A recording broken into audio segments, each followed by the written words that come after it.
वो सारा का सारा कन्वर्ट हो जाएगा किसके अंदर, गोल्ड के अंदर। यानी 100% backed by reserves, 100% backed by security, and each and every rupee of your currency note will be converted into gold reserves easily without any problem। यानी आपकी जो पैसा है आपके पास वो 100% रिप्रेजेंट कर रहा है किसी ना किसी रिजर्व को। अच्छा, अब वो गोल्ड भी हो सकता है, वो कोई और रिजर्व भी हो सकता है। मतलब कहने का मकसद ये कि जो आपके पास पेपर करेंसी है वो रिप्रेजेंट कर रही है अपने रिजर्व्स को। इस तरह मैंने आपसे कहा था कि इटसेल्फ इसकी कोई वैल्यू नहीं होती है, बल्कि इसमें वैल्यू क्रिएट की जाती है, तो वो वैल्यू को रिप्रेजेंट करती है। मतलब वो जो पैसा आपके पास मौजूद है, वो नोट आपके पास मौजूद है, करेंसी जो आपके पास मौजूद है, वो रिप्रेजेंट कर रही है अपने रिजर्व्स को। ठीक हो गया? बिल्कुल ऐसे ही है जैसे हमने एजेंट और प्रिंसिपल वाला पॉइंट पढ़ा था, याद है बैंकर कस्टमर रिलेशन के अंदर, कि जो आपका बैंकर होता है, ठीक है, वो एजेंट होता है, वो प्रिंसिपल को यानी अकाउंट होल्डर को रिप्रेजेंट करता है। फॉर एग्जांपल मुझे गाड़ी बेचनी है, मैं आपसे कह रहा हूँ कि मेरी गाड़ी आप बेच दें, मैं आपको इतना कमीशन दूंगा। तो जो आप सौदा करेंगे गाड़ी का, या आप जो पार्टी को तलाश करेंगे, वो मेरे बिहाफ पे करेंगे। That means you will be representing me. तो आप मुझे रिप्रेजेंट कर रहे होंगे, असल में आपकी कोई वैल्यू नहीं है, असल वैल्यू मेरी है, क्योंकि गाड़ी मेरी है, मुझे बेचना है। आपको से वो कमीशन मिलेगा जो मैंने आपके साथ तय किया है। तो रिप्रेजेंटेशन उसी वक्त होती है जब बैकएंड के ऊपर कोई मौजूद हो। तो पेपर मनी जो रिप्रेजेंट कर रही है अपने रिजर्व्स को, इसीलिए उसको रिप्रेजेंटेटिव पेपर मनी कहा जा रहा है। Got it?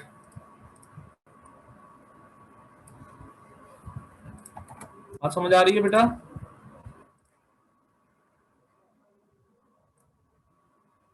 जी बेटा, बात समझ आ रही है? मैंने थोड़ा सा और बॉर्डर्स को नैरो कर दिया है, ताकि एक पेज के ऊपर मैं ज्यादा से ज्यादा टाइप कर सकूं।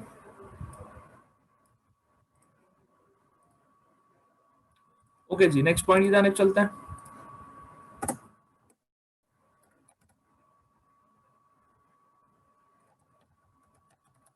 Convertible paper money. Convertible paper money का मतलब है कि वो पैसा जो कन्वर्ट तो हो जाएगा किसके अंदर, रिजर्व्स के अंदर, लेकिन उसकी कैपेसिटी 100% नहीं होगी। यानी कि रिप्रेजेंटेटिव मनी जो है वो 100% backed by some reserves, and convertible जो है वो अप टू सम एक्सटेंट होती है, मतलब 100% नहीं होती है, 80%, 70%, 30%। सर पाकिस्तान में मैंने आपको शायद बताया होगा कि आपके जो पाकिस्तान में जो है वो मिनिमम रिजर्व मेथड फॉलो होता है, कि एक सर्टेन रिजर्व्स रखे जाते हैं और उसके बदले फिर काफी सारी करेंसी इशू कर दी जाती है। देखिए शाबाश, फिर आगे बढ़ता है।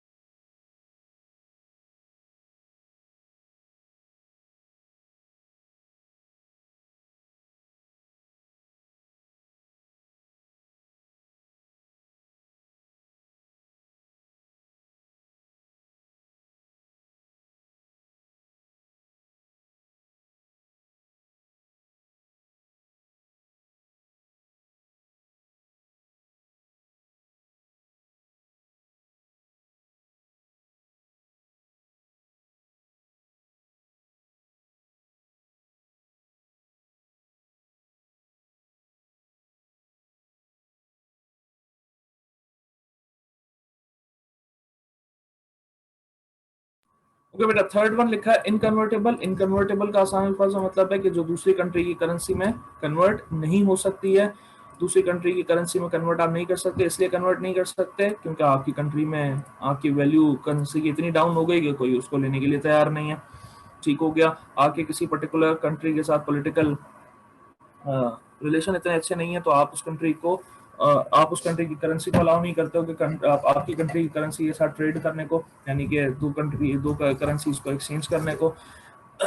इसी तरह फॉरेन एक्सचेंज का कोई रेगुलेशन या गवर्नमेंट कोई ऐसा लॉ भी नाफिज कर सकती है जिसके अंदर आपकी जो पेपर मनी है वो कन्वर्ट नहीं हो सकती है दूसरी कंट्री की करेंसी के अंदर। ठीक हो गया? ये याद रखिएगा, ये वाला पॉइंट रिजर्व से रिलेटेड नहीं है, दूसरी कंट्री से रिलेटेड है। उसके बाद जो फोर्थ पॉइंट होगा वो रिप्रेजेंट करेगा किसको, जिसके अंदर करेंसी है रिजर्व में कन्वर्ट नहीं हो सकती है।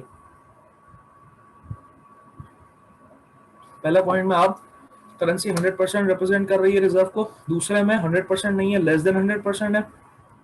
तीसरे केस के अंदर फॉरेन करेंसीज के अंदर वो एक्सचेंज नहीं हो रहा, और चौथा जो पॉइंट होगा उसमें वो किसी रिजर्व्स के अंदर कन्वर्ट नहीं हो पाएगा। ठीक हो गया, ये तीन चार डिफरेंट टाइप्स हैं काइंड्स कहते हैं पेपर मनी की। यहाँ तक पहुंचो, ये पूरा पेज जितना लिखा हुआ है कॉपी करो, फिर आगे बढ़ते हैं बेटा।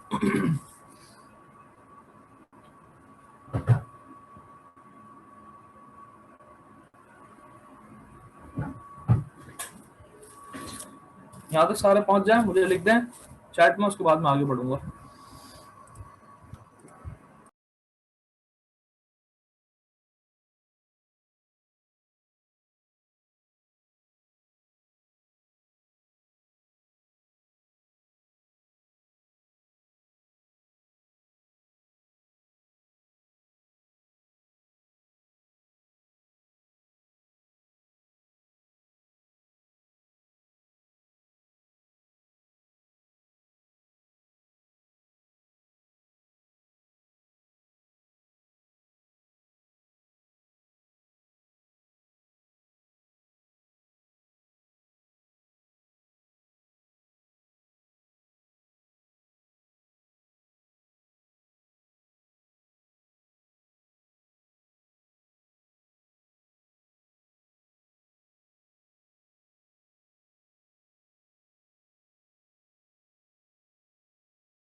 ओके बेटा, आगे बढ़ते हैं।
ओके बेटा, 4 पॉइंट कॉपी करें फिर आगे बढ़ते हैं।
जी बेटा, डन।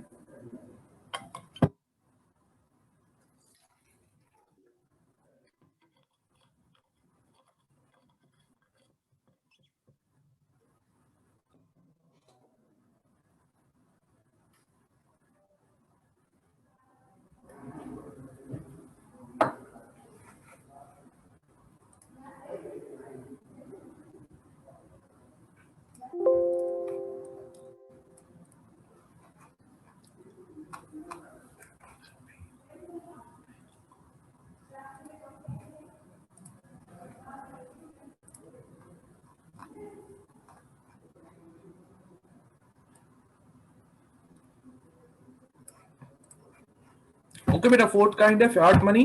फियाट मनी कहते हैं उस पैसे को जिसके पीछे कोई रिजर्व्स नहीं होते। आपकी करेंसी पे लिखा हुआ है ना, हामिले हाजा को मुतालबे पर अदा करेगा, ये रिजर्व्स की स्टोरी है, ये रिजर्व्स का पॉइंट है। उसके नीचे लिखा हुआ है हुकूमत पाकिस्तान की जमानत से जारी हुआ। तो अगर कोई करेंसी गवर्नमेंट की के ऑर्डर पे इशू हो, अरे यार क्या प्रॉब्लम हो रहा है, होल्ड ऑन कीजिए बेटा एक सेकंड।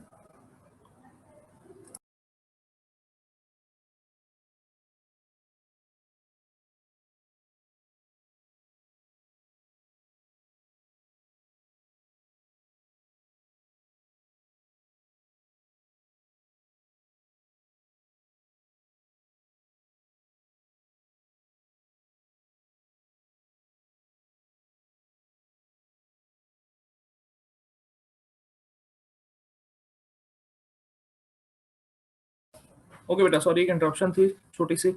तो मैं आपसे कह रहा था कि फियाट का मतलब होता है ऑर्डर, यानी गवर्नमेंट के ऑर्डर से ये करेंसी नोट इशू होता है और इसके पीछे कोई रिजर्व्स नहीं होता है, सिर्फ गवर्नमेंट की गारंटी होती है। कल अगर गवर्नमेंट किसी पर्टिकुलर नोट से पीछे हट जाए कि भाई ये नोट अब मैं कैंसिल, गवर्नमेंट कैंसिल करती है, तो उसकी वैल्यू खत्म हो जाती है। ठीक हो गया। पाकिस्तान में कन्वर्टेबल पेपर मनी है। ठीक हो गया। और फियाट मनी का मतलब है इसके पीछे किसी किस्म की कोई सिक्योरिटी, कोई रिजर्व्स, कुछ भी नहीं है। गवर्नमेंट मौजूद है, जब गवर्नमेंट मौजूद है तो किसी सिक्योरिटी की जरूरत नहीं है, अगर गवर्नमेंट स्टेबल है तो। आगे बढ़ूं बेटा, यहां तक हो गया है। नया टॉपिक स्टार्ट करूंगा मैं।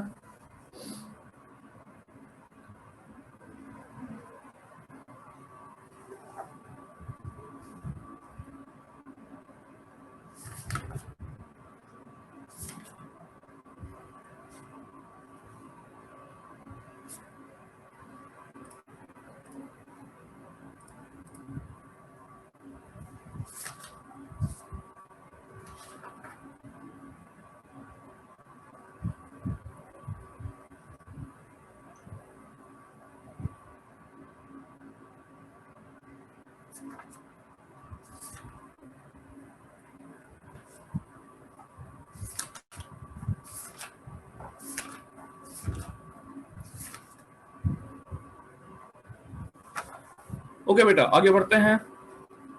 देखिए, नया टॉपिक स्टार्ट कर रहे हैं और नए पेज से स्टार्ट कर देता हूँ तो क्या आसानी रहे आप लोगों को।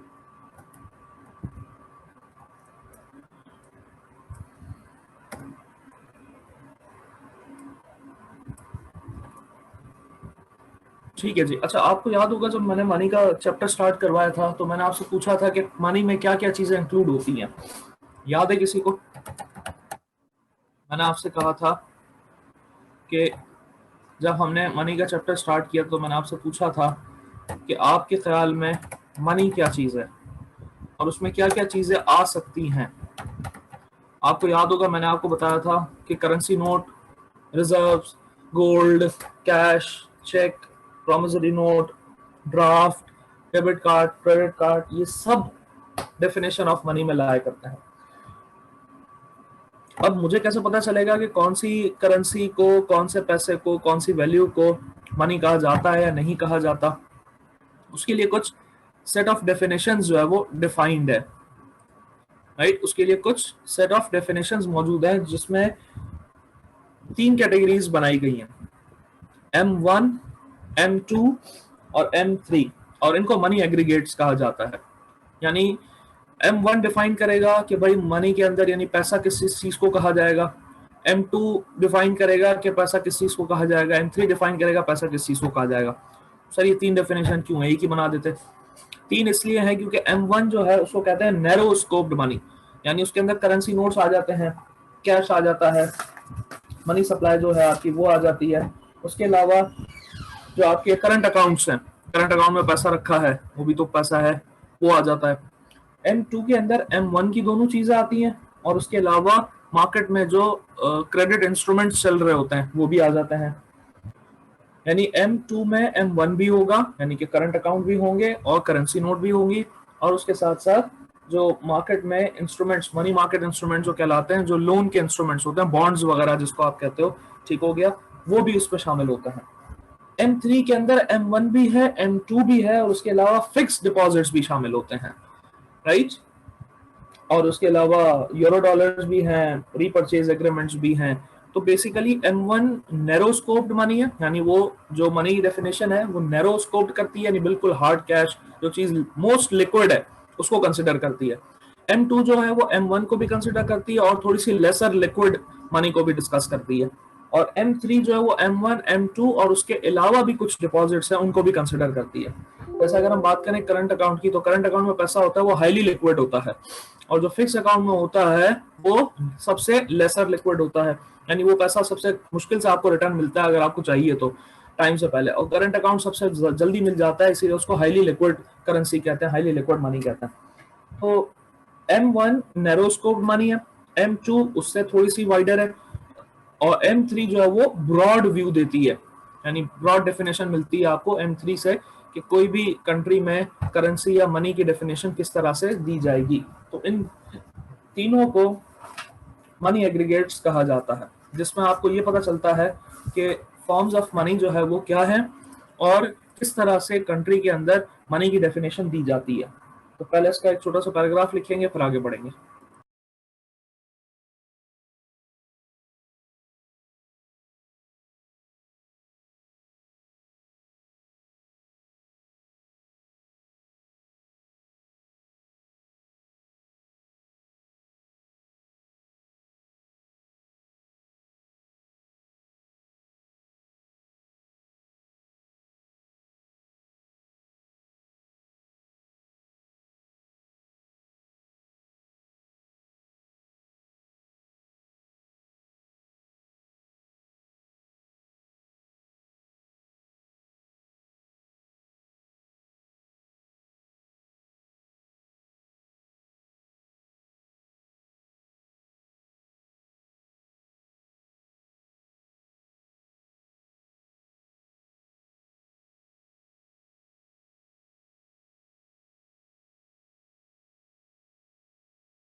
बेटा इस वक्त 3 मनी एग्रीगेट्स मैंने आपके सामने लिखे हैं, लेकिन ये हरगिज कंप्लीट नहीं है।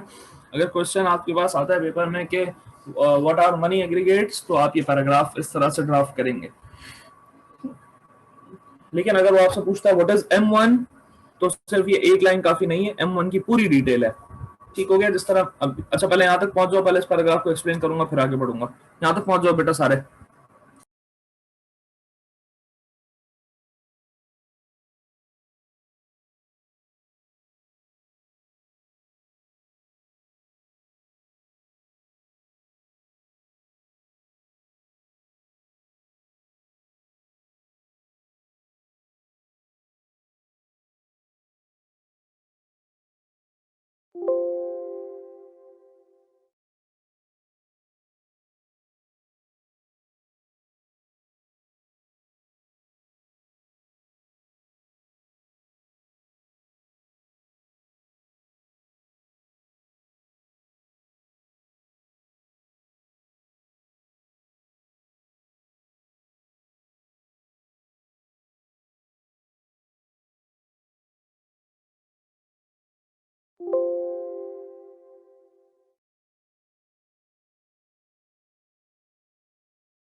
ओके बेटा, 3 पॉइंट्स मैंने आपके सामने लिखे हैं इस वक्त, M1, M2 और M3।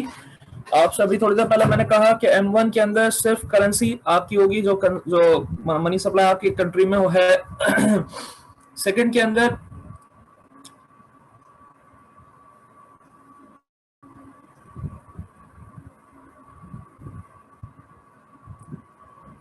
अंदर मैंने आपसे कहा कि M1 भी शामिल है और सेविंग अकाउंट भी शामिल है, और M3 के अंदर M1 M2 भी शामिल है और जो लेसर लिक्विड एसेट्स हैं वो भी शामिल हैं।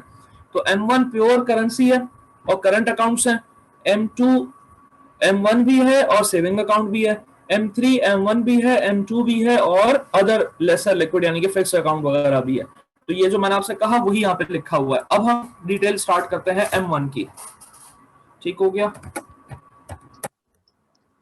आ जाना रसम, ऐसा कर दो। अंकल आजा, इधर आजा बेटा, क्या हो गई? इसको क्या हो गया बेटे? इकरा बेटे क्या हुआ बच्चे? जज्बात में आपने माइक अनम्यूट कर दिया। सॉरी सर, वो गलती से माइक ऑन हो गया, मुझे तो आवाज कहाँ जा रही।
ओके बेटा, ये M1 की पूरी डिटेल है। देखो पेपर में के अंदर कभी भी वो आपसे M1 M2 M3 की डिटेल नहीं मांगता। वो या तो M1 पूछता है या M2 पूछेगा, M3 पूछेगा, हो सकता है M1 M2 पूछ ले, ठीक हो गया। लेकिन अगर पूरा पूछेगा तो मजबूरी है, पूरी डिटेल लिखनी पड़ेगी आपको, राइट। ये M1 की स्टोरी है, यहाँ तक कंप्लीट करो, फिर M2 और M3 की तरफ जाएंगे।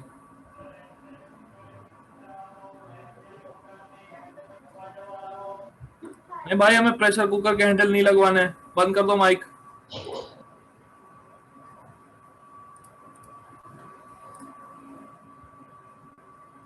अच्छा, आपकी तरफ अजान हो रही है, चलें ठीक है, आपकी तरफ अजान हो जाए फिर हम बात कर लेते हैं।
ओके बेटा, यहाँ तक आप सबने कॉपी कर लिया, तो अब हम M2 की जानिब चलते हैं। M1 के अंदर नैरो रेंज मनी, जिस तरह मैंने आपसे कहा, करेंसी। अच्छा, ये चेकिंग अकाउंट का वर्ड शायद आपके लिए नया हो, लेकिन मैंने आपको एक बात जरूर बताई थी कि अगर आप माइक्रोसॉफ्ट वर्ड पे चेक टाइप करें, CHEQUE, तो वो चेक जो है वो कभी कभार रेड अंडरलाइन देगा अगर उसमें लैंग्वेज सिलेक्शन का कुछ इशू होगा तो मैंने आपसे बताया था कि ये अमेरिकन जो है वो चेक को CHECK ही लिखते हैं, तो इसीलिए उसको चेकिंग अकाउंट कहा जाता है, कि जिसके अंदर चेक इस्तेमाल होता है, आसान अल्फाज में, राइट। तो जिसके अंदर चेक इस्तेमाल होता है उसको चेकिंग अकाउंट कंसिडर किया जाता है, राइट। और checking account is nothing but your current account, ठीक है। अच्छा, करंट अकाउंट भी आता है और आपका सेविंग और P&L का रनिंग बैलेंस भी आता है, ये बात भी याद रखिएगा, ठीक हो गया।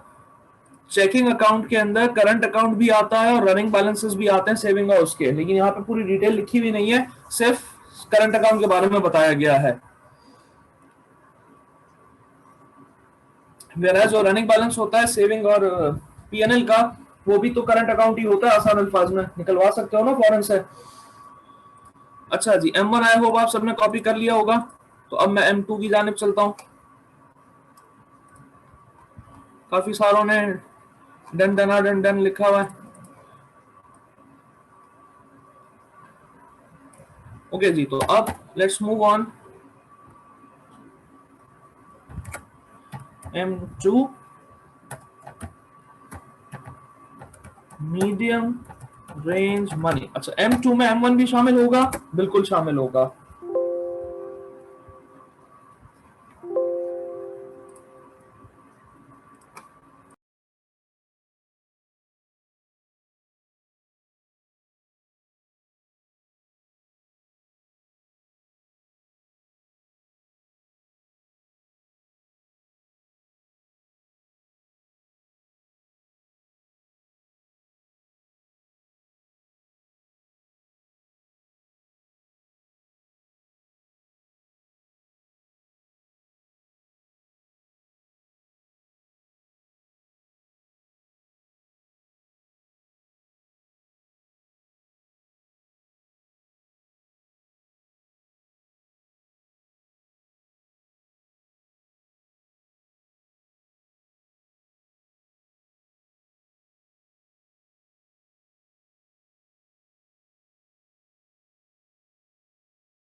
ओके बेटा, ये M2 की स्टोरी आपके सामने, इसको कॉपी करें, फिर हम आगे बढ़ेंगे।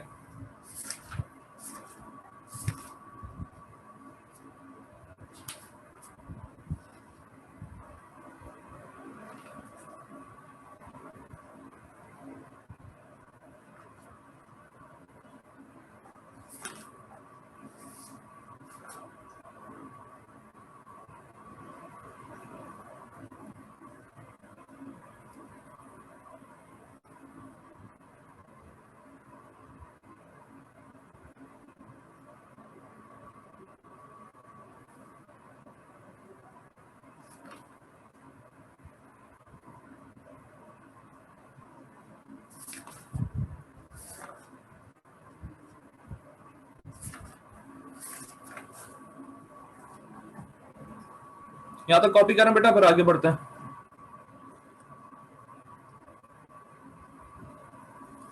यहां तक आपने कॉपी कर लिया होगा। मैंने आपसे कहा कि M2 के अंदर M1 मौजूद है, M1 के साथ सेविंग डिपॉजिट्स। अच्छा, यहाँ पे जब कभी याद रखिएगा बेटा, जब कभी आपके पास सेविंग डिपॉजिट का वर्ड आए तो आप उसमें वो रनिंग बैलेंस और टीडीआर अलग अलग नहीं करेंगे। वो तो मैंने आपको सिर्फ प्रैक्टिकल इंप्लीमेंटेशन समझाने के लिए किया था। जब कभी कोई कहता है सेविंग डिपॉजिट, तो सेविंग डिपॉजिट का मतलब टीडीआर होता है, आसान अल्फाज में। ठीक हो गया। बाकी वो रनिंग बैलेंस और टीडीआर वाली स्टोरी है, वो सिर्फ आपको समझाने के लिए थी कि प्रैक्टिकल उस तरह से होता है। वरना कहीं भी अगर लिखा हुआ हो कि सेविंग डिपॉजिट, तो ये saving deposits actually represents TDR, that's it. ठीक हो गया। अच्छा, मनी मार्केट इंस्ट्रूमेंट्स वो इंस्ट्रूमेंट्स होते हैं जो क्रेडिट बेस्ड इंस्ट्रूमेंट्स होते हैं। इसलिए थोड़ा सा बता रहा हूँ, ज्यादा नहीं बता रहा, क्योंकि आगे पूरा हमारे पास फाइनेंशियल मार्केट का एक चैप्टर है, उसके अंदर मनी मार्केट आएगा। तो फाइनेंशियल मार्केट के चैप्टर के अंदर इंशाल्लाह मनी मार्केट डिस्कस करेंगे। तो मनी मार्केट इंस्ट्रूमेंट्स इतना सब समझ लीजिए कि ये वो इंस्ट्रूमेंट्स होते हैं जो डेट बेस्ड होते हैं, बॉन्ड बेस्ड होते हैं, यानी जिसमें आप लोन देते हो बेसिकली अगले को। ठीक हो गया। और उस पर आप इंटरेस्ट अर्न कर रहे होते हो, वो भी पैसे को रिप्रेजेंट कर रहा होता है, इसीलिए वो M2 में कंसिडर किया जाता है। ठीक है बेटा। अब बात करेंगे M3 की।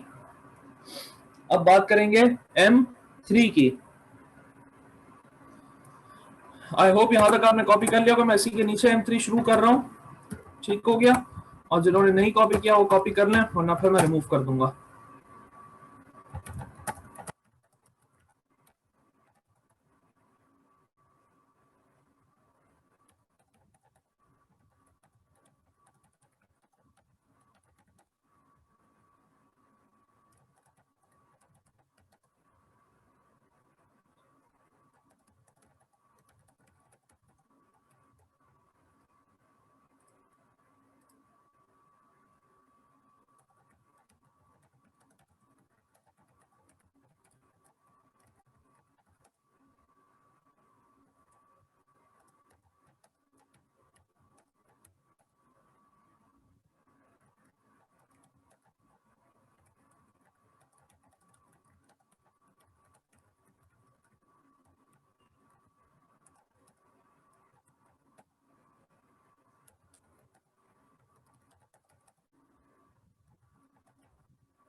तो मैं उसको थर्ड पेज पे कर देता हूँ ताकि आपको कॉपी करने में आसानी रहे।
ओके बेटा, ये M3 की स्टोरी है, आप इसको कॉपी करें, मैं 2-3 मिनट में कंटिन्यू करता हूँ, जब तक आप सारे कॉपी कर लेंगे। कॉपी करें, शाबाश बेटा।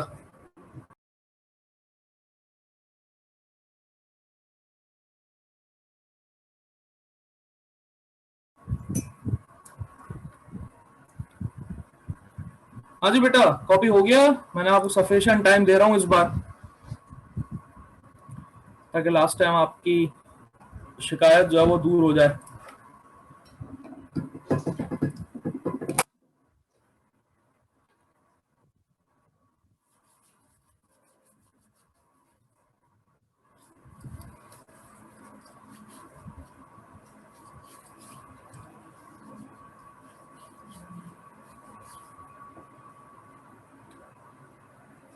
मैं 1 मिनट और दे रहा हूँ, कर लें, उसके बाद फिर मैं इस पर बात करूंगा।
ओके जी, इस पर बात करते हैं। काफी सारे बच्चों ने रिप्लाई कर दिया है। देखिए, M3 के अंदर मैंने जैसा आपसे कहा M1 भी होगा और M2 भी, और उसके अलावा वो डिपॉजिट्स जो फिक्स्ड अकाउंट में आते हैं, वो TDRs जो लॉन्गर बेस्ड होते हैं, यानी कि जिनका टाइम पीरियड ज्यादा होता है, वो भी इसमें आते हैं लार्ज डिनोमिनेशन डिपॉजिट के अंदर।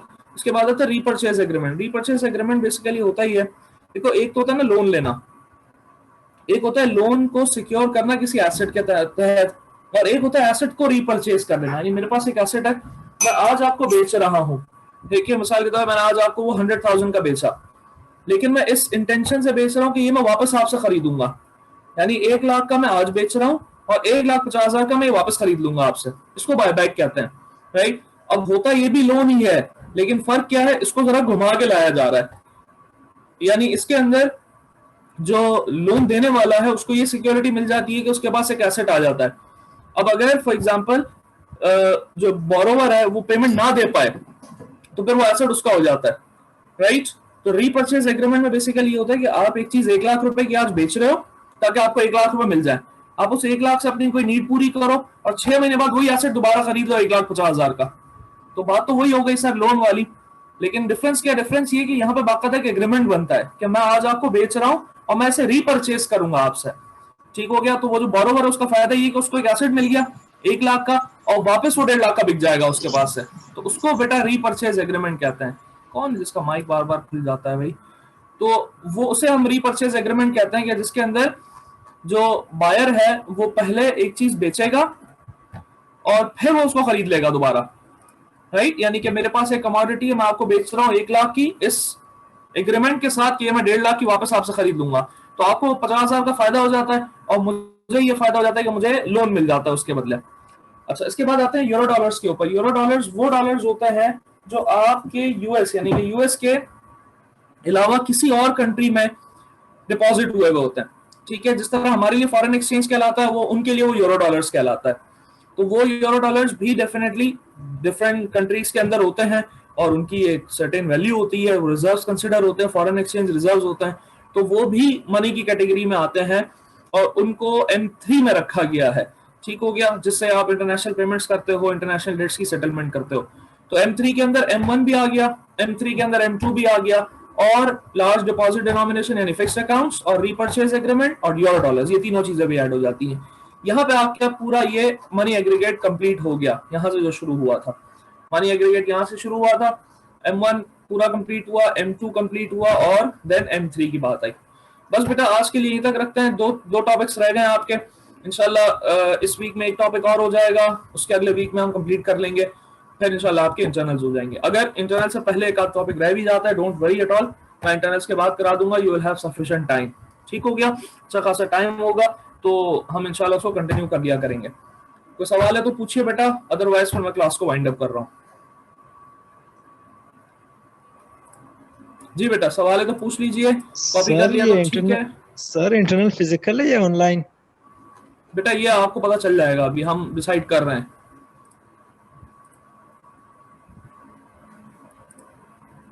हाँ बेटा ये एज इट इज लिखना है, जैन इसको एज इट इज लिखना होता है, मतलब वर्डिंग्स आप आगे पीछे कर सकते हो लेकिन हेडिंग्स नहीं चेंज करना, हेडिंग्स वही रहेंगी, वरना फिर वो कॉन्सेप्ट चेंज हो जाएगा M1 M2 M3 का। सर यानी कि हर चीज लिखनी है इसमें? हाँ लिखनी है ना, ऑब्वियसली बात है, जब तो आपको लिखवा रहा हूँ बेटा, वरना तो पूरे सेशन में, पूरे सेमेस्टर में जो मैंने टॉपिक्स पढ़ाए उनमें तो बहुत सारी चीजें मैंने वो क्लास में बोर्ड पे लिखवा दी, वन लाइनर लिखवा दी, हेडिंग्स पढ़ा दी, तो ये वो चीजें जो बेटा एज इट इज लिखनी होती है, मार्क्स मिलते हैं आपको प्रॉपर। जब भी लिखवा रहा हूँ ना बेटा, आपको भी मुशक्कत में डाल रहा हूँ, मैं खुद भी लिख रहा हूँ आपके साथ। कोई बात नहीं सर, कोई बात। तो इसको एज इट इज करेंगे हम, इंशाल्लाह मुलाकात करेंगे अगली क्लास में, बशर्ते जिंदगी और दस्तयाबी। थैंक यू बेटा, अल्लाह हाफिज।